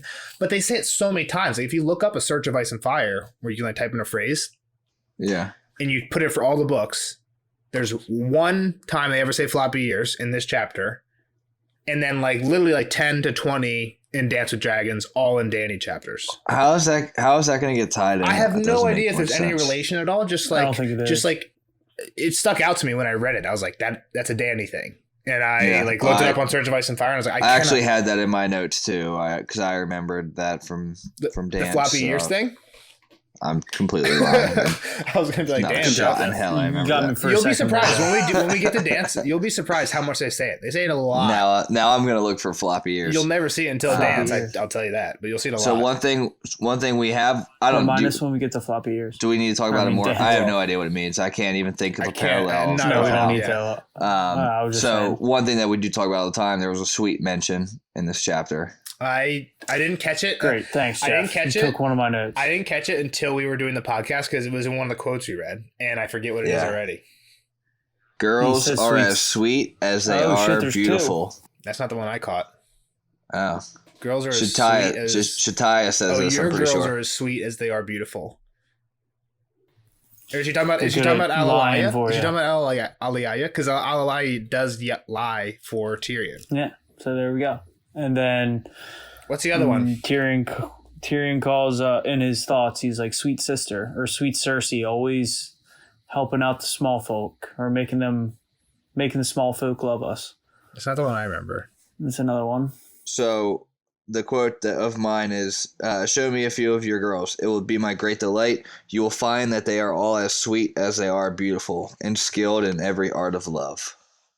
Yeah. Nice. So I was curious if it was like, if we're going to go into this broader thing about sweet, is it specifically these girls or just girls in general? Do we need to look out for all the girls and Cersei, Cat? I mean, gonna start fucking people up. Any POVs we get are really conniving besides like Arya. Mm-hmm. But even she becomes conniving. She starts killing people. And then Sansa starts. All right, my next one. Go ahead. Okay. The tunnel was built for... It's more of a question. It's not a hot take. This is a hot take. Go ahead. Who is the guy? Tywin Lannister. 100%. The window in the tower cell that the wardrobe is in is red and yellow, like red and gold. Like the window panes are red and gold. We know Tywin has a thing for whores by the end of the Tyrion chapter where he sleeping with Shay. Yeah, fuck. Holy shit. His honor doesn't allow him to be seen with whores, so he sneaks in instead of going in the front door like Tyrion. This is 100% Tywin. Oh my God. Tywin, which is also why, like... I didn't know the door was red and yellow. Read it when he describes it. There's like three things. He's like, there's a bed, there's a window that's red and yellow, and there's a wardrobe. There's like the three things he says when he walks in the room. This is, I mean... there's no like surefire evidence, but it's very very strongly. You're firing off. Is there a lot of like people that are saying it was Tywin? Most people say it's Tywin. Most people think it's Tywin. I mean, it makes sense because like I'm not even thinking. I was thinking like further back, but Tywin does end up fucking Shay. Which is hilarious too. Which is hilarious because when you even said it during the non-spoiler, Tyrion is walking through the front door of this room. He doesn't care that people know he's with whores. He's hiding this from one person. Tywin. It's Tywin. And he thinks he's so clever because he can hide this from Tywin by using the tunnel Tywin fucking had made again, there's no surefire thing, but like that is like 99% chance, at least in my mind, what is happening here. Tyrion is like thinking he's the top, like the fucking biggest dick in the land, just like so smart, out clevering everyone. And he's using Tywin's tunnel. Varys is probably telling Tywin, like, yo, I opened your tunnel back up. Guess who for? Your son. He's got Shane and man. That's probably exactly what's happening. Like, I'm not 100% sure, but like, pretty cool. It makes 100% sense. I don't know if Varys is talking to Tywin. Varys wants to. I'm sure he's talking to everybody. A lot of the theories say that at the end of the day, Varys wants Tyrion with Dany. He knows Tyrion's actually pretty good and he wants him gone. How's he do that? He puts him in the throes with Tywin when Tywin gets around. And then when Tywin goes to execute him, Varys just lets him out the door, which is what happens, right? So it makes sense that like Varys, yes, like he doesn't want Tyrion to know that it's him, but he wouldn't mind if Tyrion got in trouble because then he could just send him to Dany, where he's not allowed in Westeros. Well, so one of my things is Aegon, who he actually, sorry, I'm getting books and show confused. He sends him to Aegon in the books, and he's like that's where he intended him to stay until he got lost in Volantis and separated from the group. That's how he ends up with Dany. Boat, right? Thrown off the boat, floating in the books. He goes to a whorehouse and gets captured by Jorah. In the books or the show? Books. He's with Aegon, and he's like, I thought their boat got attacked and they like fucking fell overboard. Well, their boat gets attacked, and Griff gets attacked, but then they get back on the boat and they keep going. Then they get to a city. Tyrion goes to a brothel. He gets captured, and then back on the boat, they're like, "Where the fuck?" Like that's where we get our first Jon Con chapter, I think. And he's like, "Where the fuck's Tyrion?" And then he's like, "Fuck that dwarf anyway. We're leaving him," and they just leave him behind because they think he just like was like fuck. They think Tyrion just like fucked them up. Was like fuck you guys and left. So they're like, "No, fuck you," and they left. But like the whole point is Varys wanted him with Aegon. It's like. Again, like it's unsure what his motivations are here, but when you think about is this tunnel Tywin's, is Varys just letting Tyrion do whatever he wants, feel like he's in charge of Varys for now, when really as soon as Tywin shows up, he's gonna be like, dude, look what Tyrion's been doing, get this kid out of here, and then Varys just has Tyrion in his pocket. Like again, I'm not 100% sure. It makes sense though if you think about it, like from what Varys would want. If anything, I think Shay is the one feeding Tywin the. Yeah, could be too. Yeah. So my one thing that I meant to piggyback off of with the sweet, I always pick up with Varys too. Whenever they mention he's either smelling like lavender or sweet, and I think that's when he's like embellishing, like being super nice to whoever. Today he smells like what? Like when he's like this, Bio? He smells like a sour wine whatever. And bacon. He smells like a not so he's bacon. I think he's being real with Tyrion throughout this whole. So he was real with Ned in the cells then, you're saying? Yeah, when he's disguised. Like, all I care about is taking care of the realm, and I'm trying to get you to It's almost like the disguised Varys is the real Varys, and what you think is the real Varys is the disguised Varys. Like, what's that movie? What's that movie with Christian Bale and the guy who plays Wolverine, Hugh Jackman, where they're both magicians? Prestige. Prestige. And you have the Chinese guy. It's a great movie. He's not a Chinese guy, but he's a guy wearing the Chinese guy who holds the fishbowl. It's a Chinese guy who holds the fishbowl. And like his magic trick is like, how does he do that? And his trick is if he's ever seen in public, or is that the same guy? If he's ever seen in public, he always has the fishbowl and he always walks like that or whatever. Yeah, he walks that weird. Way. I forget what the Chinese man's trick is. He like walks weird, and then he can do this thing where he like backs up, and there's like a fishbowl under his robe. Like there's a fishbowl between his legs. There's a fishbowl between his legs. Yeah, there's a fishbowl between his legs. He either makes it one disappear, but the way he does the trick is he just like it's what they say is like you have to be completely dedicated, and which is why Christian Bale ends up shooting off his own finger or whatever. Yeah, he's like, you have to be so dedicated. One gets shot off, he cuts. Your entire life becomes the trick. And that like the trick is the only thing that's real. So like now the Chinese guy walks around the fishbowl between his legs all the fucking time. And the only time he doesn't have it when other people can see him is when he's doing the trick. When he has the fishbowl on the pedestal and he's standing backwards or whatever. That movie is fucking amazing. That is a great movie, dude. Great. It's a crazy movie. Yeah. And I probably explained that scene wrong and I don't understand it. I have to watch the movie again, but that is a fucking dope It sounds movie. pretty right. I just don't right. I don't It's remember like the trick, but it sounds right. Yeah. The premise is right. Like he's dedicated. He's like always in it except for when he's not. Yeah. Anything else? I got a big one for you guys. So I just had like one it was the last quote. And the point is like, sometimes I feel like you're my best friend, sometimes your biggest enemy. Varys is basically his best friend at the end of it all. I mean, I wasn't really thinking about it, but like what I just explained is kind of what I said. Like right now, Tyrion is pretending to be, or Varys pretending to be Tyrion's best. Again, potentially, I don't know what's actually happening, but potentially he's pretending to be his best friend, and then knowing he's gonna feed this information to Tywin later, becoming his worst enemy, with the intention of getting Tyrion to be his best friend again and like become back on his side. Exactly. Yeah. Again, I have no idea if these are the actual intentions of Varys or not, but like the stuff you're saying, I didn't even think about that. It fits really neatly with what I just said, and it makes sense. I'm starting to believe it more and more as we're talking about it. But that's the last thing I wrote down because I thought it was interesting. Before you do your long one, Nels, I got a short one. I was really confused about what Varys said at one point. He's like, why do I care what the small people think when, or like, I hid this secret from the lions, but now I'm afraid of crickets and birds and the chimneys. I didn't get it at all. So when Tyrion's asking who told Stannis, someone like you, perchance, am I suspected? It was not me. If it had been, would you admit it? No, but why should I betray a secret I've kept so long? Why should I tell Stannis now when I haven't told him in so long? When I didn't tell him before? It's one thing to deceive a king and quite another to hide something from a cricket in the rushes or a bird in the chimney. Meaning, like, it's easy to not talk about stuff when Robert's around, but there's always someone listening, is what Varys is saying. There's always somebody listening. Okay. I always have an ear in the room. It's like, you can't hide it from me, even if you can hide it from this person. And this wasn't actually my big one, but it is a big one that I have, and I wrote it down on my desk like a madman when we were talking about it, or like kind of right before the podcast when I was thinking about it. Kyle didn't think it was Stannis who told, didn't think it was Littlefinger who told Stannis. I think it is. Varys implied it. Who do you guys think? I think it was Jon Arryn. Stannis told Jon Arryn. Nope, Stannis told Jon Arryn. Stannis tells Kat in a couple chapters that he told Jon Arryn. Oh. So wait, so he had...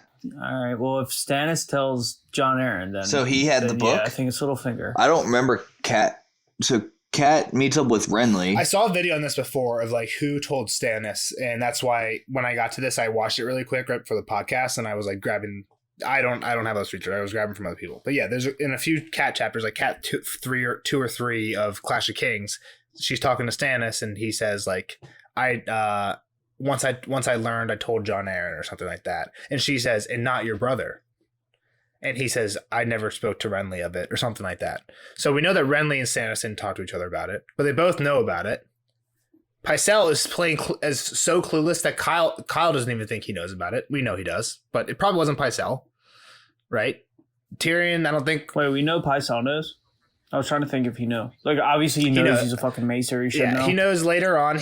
I think when Tyrion's cutting off his beard, he's like accusing him of the Jon Arryn stuff, and he's like, and he says that like the other maester was trying to save Jon Arryn, which is why he sent the other maester away. So he admits to, basically Pycelle admits to knowing at some point. So we know for sure, but at that point that he knows. So who is it now? Just spill the beat. It's Littlefinger. He thinks it's Littlefinger. It is Littlefinger. I mean, there's no proof. Who else is it? I don't know, but there's no proof. Well, I mean, we just outruled everyone else on the small council. All right, so here's the thing. Like, everyone else is finding out naturally, kind of, just by putting 2 and 2 together. Why can't Stannis just be a smart guy, put 2 and 2 together? I guess good. Sure. So, but then give my man some credit. No one needed to tell him. Then what's this conversation about? What's the point of this conversation in this chapter, though? Just to make you think about Varys. I've talked about the overall Littlefinger plot before, and this is a huge part of it, right? So why would he tell Stannis? He wants to take over. So here's the thing. He wants chaos. Here's the thing. Chaos is a ladder. He's not telling Stannis now. Like, Stannis didn't get a letter last week about this. Stannis has known about this since Jon Arryn was around. Went back to, that's why he went. He was just waiting for his brother to die. He will just wait. So if Stannis has known about, so the question I'm asking is why did Littlefinger tell Stannis about this? Okay, and what I'm pointing out is he didn't tell him right now. He told him like a while ago, while Jon Arryn was alive and well. Why would he tell him at that point? So that he leaves and starts building an army. Well, what happened once he told him? He left. Stannis tells Jon Arryn, and all that shit happens. And the Game of Thrones happens. What's the next thing that happens? Lysa kills. Jon Arryn gets sick. Jon Arryn doesn't immediately die. Lysa kills Jon Arryn. Why? That's the next huge step. But because why? He wants to send Robin to Stannis. Yeah, exactly. As soon as Jon Arryn knows that there's incest, he knows there's going to be a war. And he doesn't want to send his kid. He doesn't want his kid to be here. His kid is here. Or in Castle Rock, which is a potential suggestion. So he's just suggesting anywhere else. The thing is, maybe Castle Rock. The thing is, we don't know when Castle Rock was suggested. So pretend that wasn't even on the table. Yeah.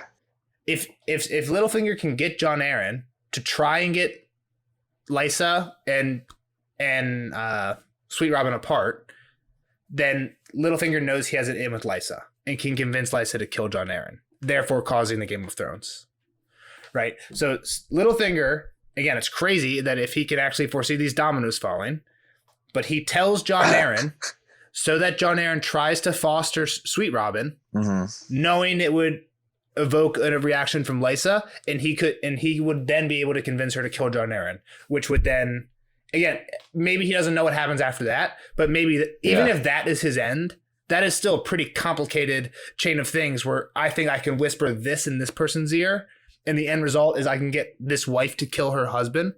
You know what I mean? Like, that's a pretty complicated little bit of finagling. So even believing that, I think is a little bit far-fetched. But after everything we know, it wasn't Pycelle. If we believe it wasn't Varys, which I don't think it was, because I don't see it honestly doesn't seem to benefit Varys at all. Like, you have to tie a little bit of a tricky web to get it to work for Littlefinger, but it works out in the end. Like, what Littlefinger seems to want happens, right? He immediately gets to end with Lysa immediately. What we think of with Varys is that he wants peace for now because he's not ready to move his dominoes. So it doesn't. Why would he start spreading? Exactly. Why would he start spreading this rumor, which would cause war when he wants peace? So Littlefinger makes sense. And then if you look at the immediate things that this causes, again, like, this is it's really hard to think about, because this is the chapter where we hear that, where we like first are even suggested that it's Littlefinger that kind of causes everything. But if you stop and think about it at this point, even just from what we know, like, we maybe could have talked about this with Kyle. I think we obviously shouldn't have, but everything we've talked about is in the past, right? All the fostering stuff is in the past. The only thing that might be confusing is like the timeline. When did Stannis tell Jon Arryn? And my proposition to you guys is he told him right before all those fostering conversations took place. And those fostering conversations probably took place, again, this is the speculation part, because of the knowledge of the incest, which Jon Arryn thought would lead to war. So that was the big one that I think is like a lot of logical. Wait, so Stannis tells Jon Arryn? Yes. Why does Jon Arryn get the book then and all that bullshit? He just doesn't believe him? Trying to find some more digging. Verification. Yeah, sure. Whatever. Any proof that he could get. And we know that. But how would he find his book? So when Stannis, what would make him just weird? Again, I don't remember the quote in the cat the quote from the cat chapter exactly, but like, we'll get there in a few chapters, and then we'll talk about it then. But we did hear that when Jon Arryn was doing all that investigation, visiting Gendry, visiting the brothel, Stannis was with him all the time. So Stannis might have been like, yo, I heard this from Littlefinger. Let's investigate it. Because guess how did Ned find out about it? Like, how did he find out about the brothel? He was about to leave King's Landing, and guess who swung by and was like, hey, I know about this brothel you might want to check out. So maybe he didn't like come out and be like, yo, Jon Arryn, guess what? Or yo, Stannis, guess what? But maybe Littlefinger was like, yo, Stannis, like, oh, check out this book. Check out this brothel. The exact same stuff he was doing with Ned. Exactly. Yeah. Because I believe you. I'm bought in. I'm bought in. Yeah. I don't see any fallacy. I'm not even 100% bought in, but it's the only, like, to me, it's the most logical, like, thing I've read anywhere online as to like what the plans are between Varys and Littlefinger mainly. Last one that I want to throw at you guys. Oh god. Jon's mom's in this chapter. Jon's mom. Jon who? Jon Snow. No. Who's Aliala playing tiles with? What? A honey-haired girl with freckles and a chain of blue flowers. I did hear that in her hair. And a chain of blue flowers. It's so weird. Wait, that was brought up today. Every time there's a blue flower in the Jon chapter, dude, everyone's like, I meant to take note of that. It means because Lyanna, because she wore blue flowers. Well, there's a whore wearing blue flowers, and guess what? We think Jon's mom's probably a whore. Wait, that's what everyone says. That was mentioned today? Yeah, where Eliana, when Tyrion goes in the room, he's like, Eliana's playing... I meant to make note of that, too. I forgot to. Blue flowers, Jon's mom. This whore's Jon's mom. Jon's nobody. I thought Ashara Dane was. Yeah, maybe too, but I don't know. Now it's some whore in a whorehouse. I'm just using this as a point to say that blue flowers... That's like Ray's parents being nobodies. I'm just saying blue flowers don't mean Lyanna. Yeah, they do. So just because every time that like blue flowers are mentioned near Jon, everyone's like, "Oh, Lyanna." Like, this is a red herring. Red herring. Red herring. They're red blue herring. Roses. These are blue flowers. Yeah. Totally Blue different. flowers, red thorns. Yeah, blue completely flowers, different. red thorns. Blue flowers, red thorns. You're just bringing out a red This would herring be so much here. easier if I wasn't colorblind. Nobody knows what movie that's from. It's That's Shrek. Shrek. Shut up. It's your favorite movie. That's a I great was song. gonna say I know it's from a famous movie. I've seen it and I forget. I'm pretty good at movie quotes. What were the flowers for? Get Donkey out of To here. get rid of Donkey. Those are one of the greatest scenes in all of cinema. All right, that's the last thing I had was the blue flower girl. Definitely Jon's mom. Ned, after the sack of King's Landing, swung by Shataya's, made a little in there. Then he went down to the Tower of Joy, did all that stuff. By the time he got back to King's Landing, guess what? Yeah, but Egg and hatch first of all- takes Jon back up north. Bang, bang, bingo, bongo. Maybe that's John's sister or something because she's got to be like 14 to 16. You're right. She's probably. So it could be Dude, like you're right. Second twin Ashara kid. Dane's twin with child. Ned dropped her what? off. No. Lyanna and Jon are linked to blue roses. Get me out of here. What are we talking about? Let's get out of here. Bye. Nelson, go find blue flowers with red roses. And the night is dark and full of terrors. Like, subscribe, comment, review, everything, guys. Love you. Hate you. Leave a comment.